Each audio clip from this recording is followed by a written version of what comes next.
budayan Jawi sanggar kala senging kang nami muda-mudi sanggot kumrakut makati muri ayu nembang lestari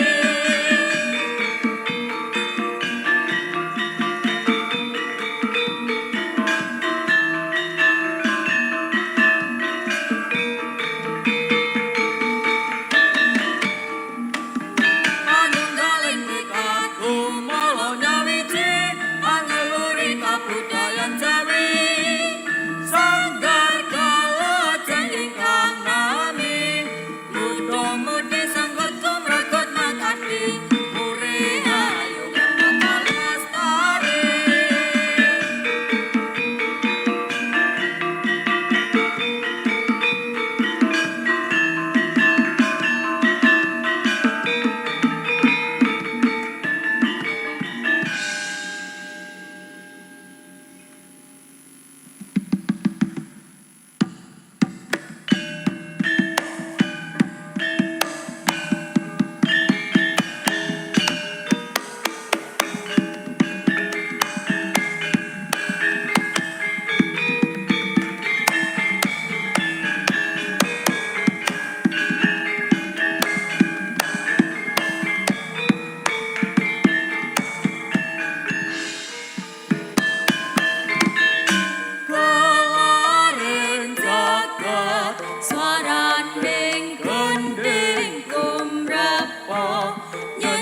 nugrahane yang witi sinawung kang suci sang cakrawala tumrap ing jagat manungsan uga rasa nugraha dumati yang agung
Sang murting ayomi yang manon pralayane jagat krana dumadi swarga loka linduwe dasar rasa kang sakral nyawijining kang suci dumadi ning sampurnan catur muka angruwat risang murting ayomi yang manon pralayane jagat krana dumadi swarga loka linduwe dasar rasa kang sakral nyawijining kang suci dumadi ning sampurna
menceritakan pada tahun Saka 1336 tersebutlah beberapa keluarga Cempa atau Cina yang ahli membuat gula tebu berpindah dari Banjar Melati untuk mencari pemukiman baru. Sampailah mereka ke sebuah tempat yang menurutnya cocok untuk bermukim dan melanjutkan pembuatan gula tebu. Di tempat baru, mereka bercocok tanam tebu, namun selalu gagal. Banyak gangguan dan rintangan yang mereka hadapi. Atas petunjuk Nini Ampu yang merupakan sesepuh dan ketua adat saat itu, mereka harus semedi dan mengadakan ritual meminta petunjuk Sang Widi. Bagaimana kelanjutan ceritanya? Saksikan drama tari Ngerembang Sakawit oleh Sanggar Seni Galuh Ajeng Kabupaten Rembang, Jawa Tengah. Koreografer Grahita Purwanda Sinta, komposer Aditya Bayu Setiaji, sutradara Wahyu Brimana. Hadirin sekalian, selamat menyaksikan.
Kowe kabeh mesti krasa kesel.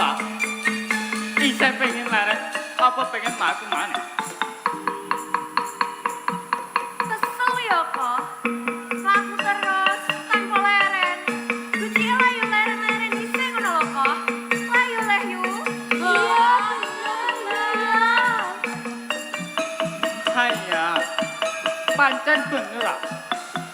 Saka Banjar Melati langsung tumpeka ing papan kene pancen nado tenan.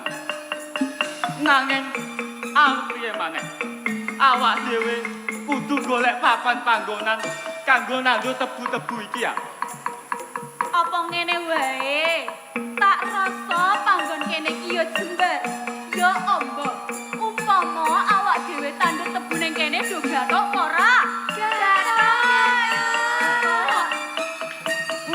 ora kena. Awak dhewe kudu nandur tebu sakake-akeh. Kowe kabeh kena nandur saiki ya. Aja lali diopeni, lan aja lali ditiliki. Mbok menawa wis wayahe panen. Nek ngono, ayo saiki padha tandur ayo. Ayo.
Kadangku, wis diaturi koh Den gawe tandur tebu.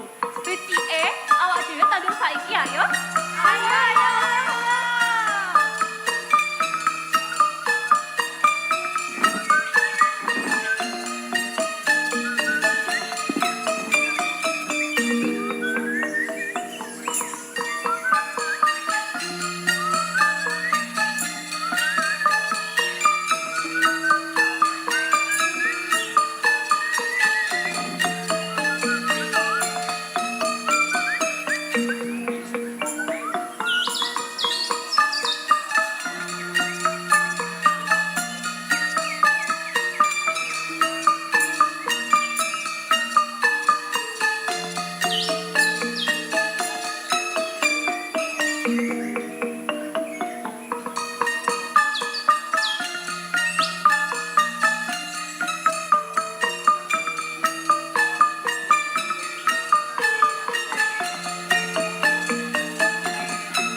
Hey, hey. Hey, Hey, hey. Hey, Hey, hey. Hey. Hey, Hey. Hey. Hey, Hey, hey, hey. Hey, hey, Hey, hey, hey. Hey, hey, Hey, hey, hey. Hey, Hey, hey, hey, hey. Hey, hey, hey, hey. Hey, hey, hey, hey.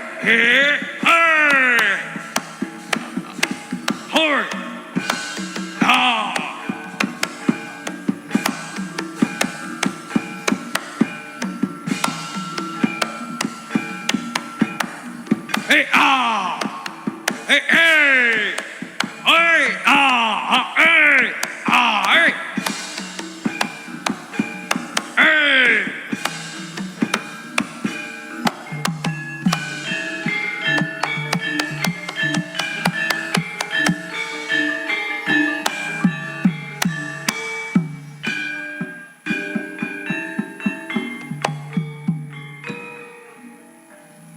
Menungso kang lahir ing antaraning bumi langit, menungso kang tinitahake sampurna nanging padha ora duwe tata, ora duwe subasita. Tumeka ing papan kene padha dlajikan sapenake dhewe, padha ora ngerti yen ing papan kene ana kang mbau reksa. Jem setan priprayanga. Hey. Elengke menungso kae. Yen perlu aja nganti padha bisa ngunduh tandurane. Udah. Udah.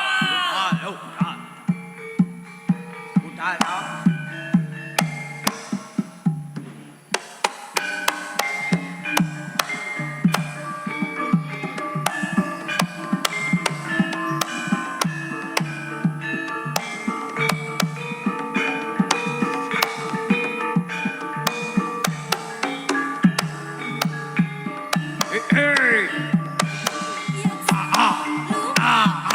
Hey. Hey.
Hei, ya,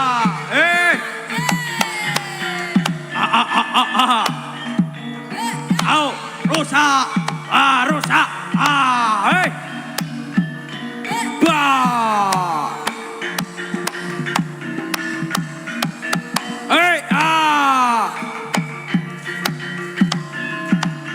rusak, bah, oh.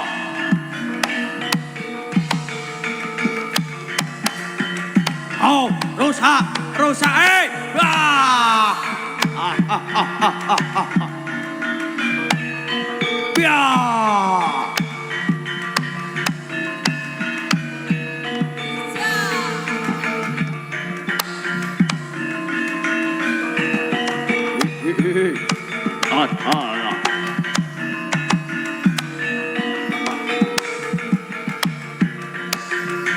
hei.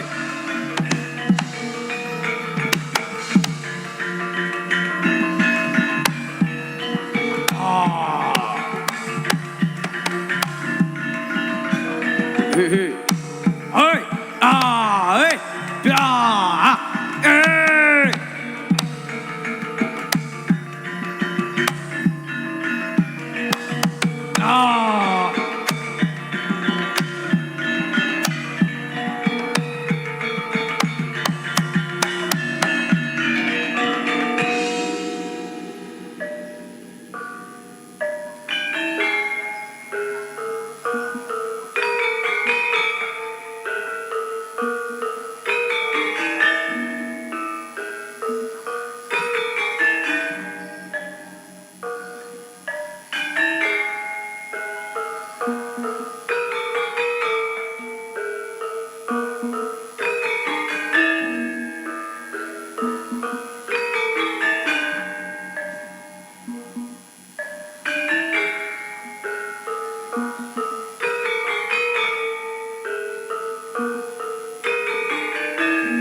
Saiki tebune awak dhewe wis rusak. Wis alum. Mongko saben dina wis diopeni. Wis direksa kanthi apik. Nanging kok malah saiki rusak banjur kepiye? Aku dhewe yo kaget yo.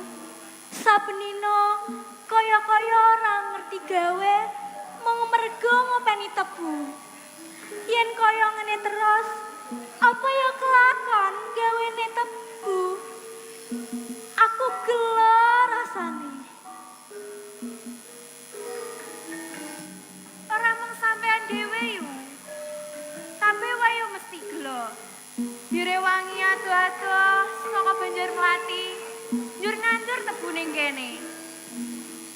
Nanging wae ora kaya sing dikarepke. Mengko delok maneh wis ngancik wancine ngrembang. Yen kaya ngene arep jalan tulung karo sapa?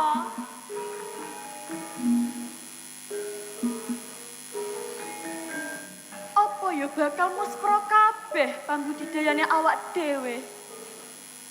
Gusti, Gusti. Kenging menapa panjenengan tansah maring coba? Menapa panjenengan ugi tansah paring panalongsa dumateng kawula? Mengko dhisik, Nger. Nini ampun.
prasat Hyang Surya Angon Cati. Ruwet rentenging kahanan iki perlu diudari kanthi henung-henenging cipta kang bening. Ngger, para tani, krenteking batenku krasa yen lagi ana ruhara. Mula kandha ngger, ana kedadean apa? Nini ampu, sedaya para amung tani menika sami nanam tebu. Kagem damel gendis utawi gula. Nanging tebu-tebu menika sami risak ingkang boten limprah. Mongko saben dinten sampun direksa, diopeni kanthi sae-sae sanget Nini. Leres Nini ampu, sekedap malih sampun wekdalipun ngrembang. Kula sakanca kedah kados pundi Nini? Sepiro gedene penelongso, yen tinampa kanthi lila, saktenane mung dadi coba. Menungso aja padha lali marang sangkan paraning dumadi. Perkara iki dudu perkara kang lumrah. Para muridku, batinku krasa ana ing papan kae. Ayo, derekke aku. Apa kang bakal dumadi?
Arep ngopo?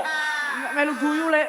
Arep ngopo? Melu guyu. Melu guyu. Heeh. Melu guyu kudune bareng kaya kancane.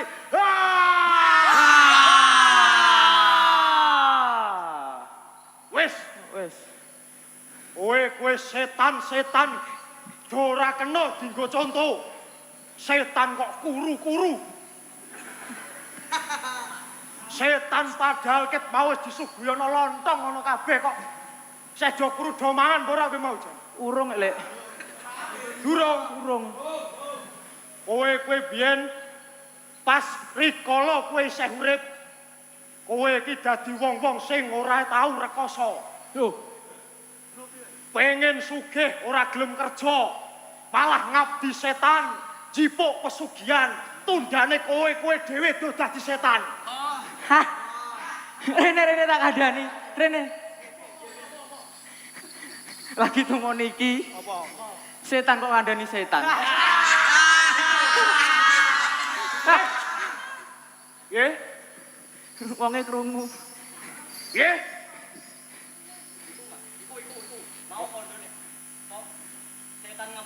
Setan ngamuk setan. Pengkhianat. Ngomong piye kowe? Ora. Ngomong piye kowe? Oke lek gak omong aku. Kowe ngarani aku setan. Enake kroso gak apa-apa.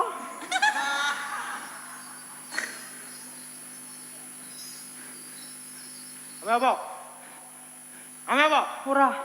Kowe ning kene aja macem-macem. Ning kene iki ana tamu luhur. Piyayi luhur. Do ngerti apa ora? Sopo ae? Ning kene iki ana saka Dinas Kebudayaan Pariwisata Rembang. Wih. Ora ora. Uga ana Dinas Perhubungan Jateng. Wih. Uga ana paguyuban HKR. Apa to HKR iku? Nggih, Apa HKR iku? HKR tulisan. Suwi. Maksude, Nggih, H iku piye, K iku piye, R iku piye? kowe iki setan ra tau sekolah. Ning dinggone H iki ngene iki lho. Sret. K R. Dadi ne? HKR. Terus artine apa? Jeros apa? Lho. Kok omong? HKR ngono, Himpunan Keluarga Rembang. Kowe iki kudu padha ngerti. Yen Rembang kuwi apa-apa ana. Kuwi sing sepisan. Kaping pindho ning di papan mesti ana wong Rembang. Wong Rembang ning di wae sukses. Ning di wae mesti iso dadi apa sing dikarepake. Kowe kira kena go contoh. Kowe kena go contoh setan generasi baru. Setan generasi baru. Kowe kabeh mau tak perintah ngosak asik tandurane menungso kurang tata kae mau. Ya apa ora? Ya ora? Aja niru menungso kae. Mbok niru warga masyarakat Rembang sing berpikir maju, nguri-nguri budaya. Wis. Ngerti? Aja kaya menungso kae. Kenapa menungso kae? Ngerti ana panggonan nganggur sithik dinggoni.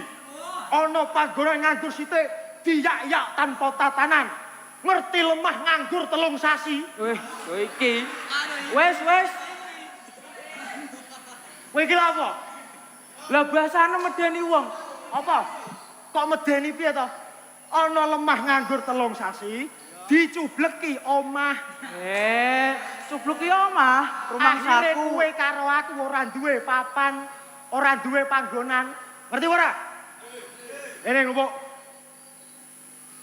Rasaku sedelok meneh bakal ana menungso sing tumeka ing papan kene. Kula ora mawas sapa wae sing tumeka ing papan kene. Tak pasrahke kowe lan kowe kabeh, ngerti? Tidak ke? Tidak ke?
Yo.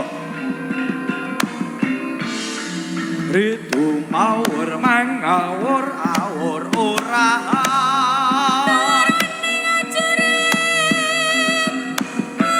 Oi.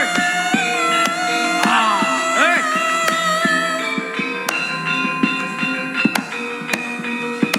Hey. Hey.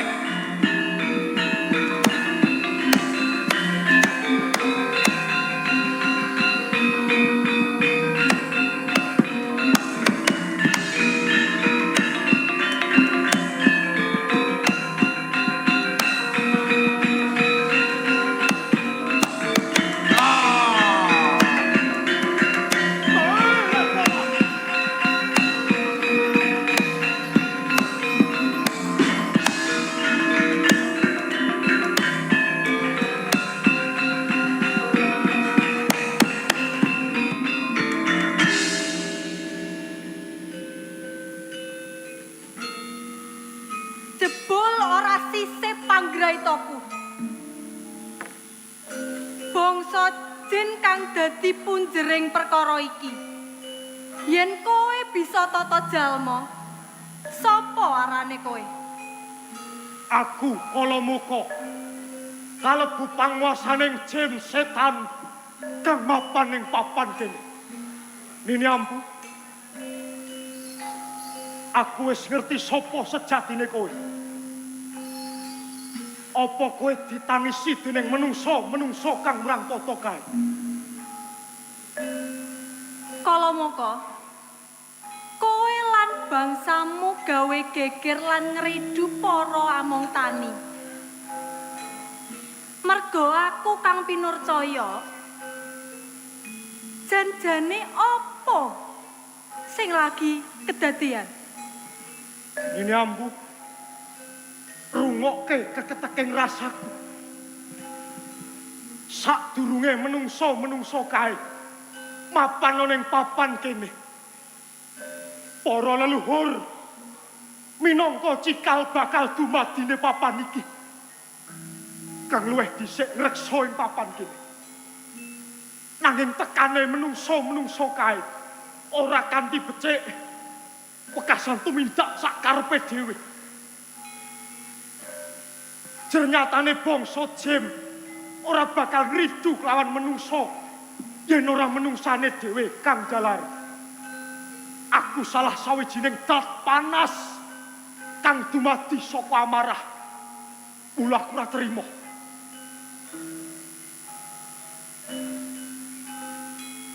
Kalamuka, bangsa menungso lan bangsa jin kuwi beda alam. Ora ana lupute, kabeh urip sesandingan. Yen kowe ngluputake para tani, aku kang njaluk pangapura. Dimen para tani bisa mergawe kanthi becik lan kowe bangsa-bangsamu iso urip tentrem ayem ning alammu dhewe. Saka panemumu kepiye? Waton menungso bisa nggunakake tata marang saking tumindake. Ora ngowah-ngowahi adat tinggalaning leluhur. Lan para mong tani kudu ngerti tata cara kang becik. Wiwit saka miwiti nandur nganti tekane mancing unduh. Cawisake uga rampih lan piranti wujud sesaji. Umbul donga lan puja hastungkara manut kapitayane dhewe-dhewe. Nanging menungso aja kleru tampa.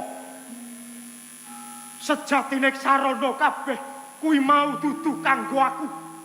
Dudu kanggo bangsaning jin, dudu kanggo nyembah kayu watu. Nanging kuwi mujudake syukur mring kang nitahake lan hormat marang leluhur. Tebu kae tenane ora rusak. Mergo saka dayaning gaib panyawange menungso tak mingerake. Lan waton menungso bisa ngugemi adat budaya tinggalaning para leluhur. Tak kira kabeh bakal kalis ing rubeda minam. Menungso lan bangsa jin kuwi padha-padha makluke Gusti kang ngakarya jagat. Kabeh urip sesandingan ning alame dhewe-dhewe. Aja ganggu para putuku. Para menungso. Lan menungso ora bakal ganggu kowe lan bangsamu ning alammu. Urip sesandingan ngurmati ning alame dhewe-dhewe. Perkara iki wis dadi tanggung jawabku. Tak wujuti kabeh saranane. Aja ana sing ngingkari sumpah iki. Yen kowe lan bangsamu ngingkari sumpah iki, aku bakal njaluk pitulungan Gustiku kang ngakarya jagat. Kala moko, Ini ampun. saiki baliya ning alammu dhewe. Uripa tentrem ayem sesandingan ngurmati para menungso lan para bangsa gaib. Tak ugemi sak kabehing tembungmu ini ampun. Jim setan priprayangan. Hei. Saiki wis ora usah padha ganggu lan ricu para menungso. Baliya ing alammu dhewe-dhewe urip sesandingan karo menungso. Bali.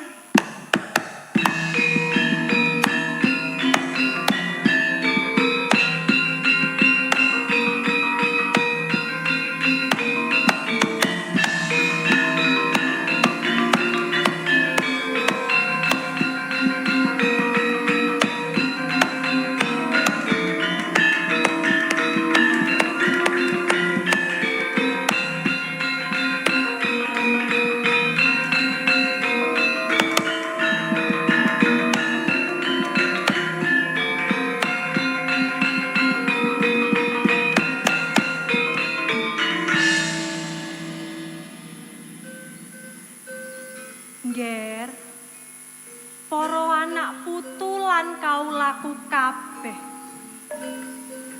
Titah ning bumi iki maneka warna. Kabeh urip sesandingan. Mula elinga yo ngger. Sak polah lan tindak tanduk kuwi kudu nganggo tatanan. Ora kena sak penake dhewe. Mula yo ngger kanggo upacara tebang tetebon cepakno piranti kanggo upacara ngrembang. Ayo nenuwun marang Gusti kang ngakarya jagat. Mugi bumi tansah lestari. Mugi pikantuk rahayu widodo ora ana alangan sawiji apa. Cepakno upacara ngrembang yo ngger.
Astung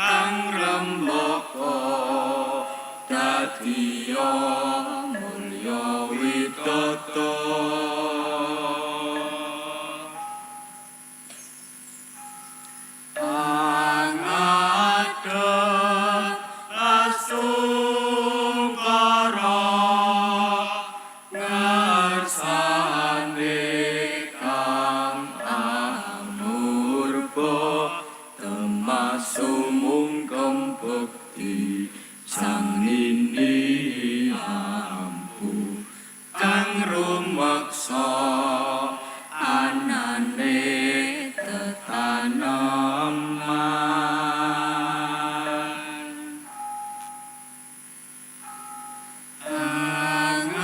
angadep asungkara ngarsane kang maha kuwasa puji syukur ring Gusti tetanen abu kang rembaka dadiya mulya widodo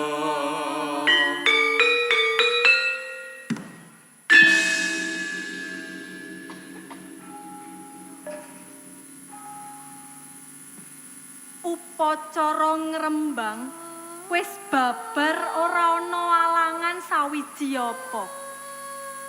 Papan panggonan iki papan panggonan upacara ngrembang kang kawitan ngrembang sakawit. Mula yen ana rajaning jaman papan iki bakal tak tengeri rembang.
Dengan judul Rembang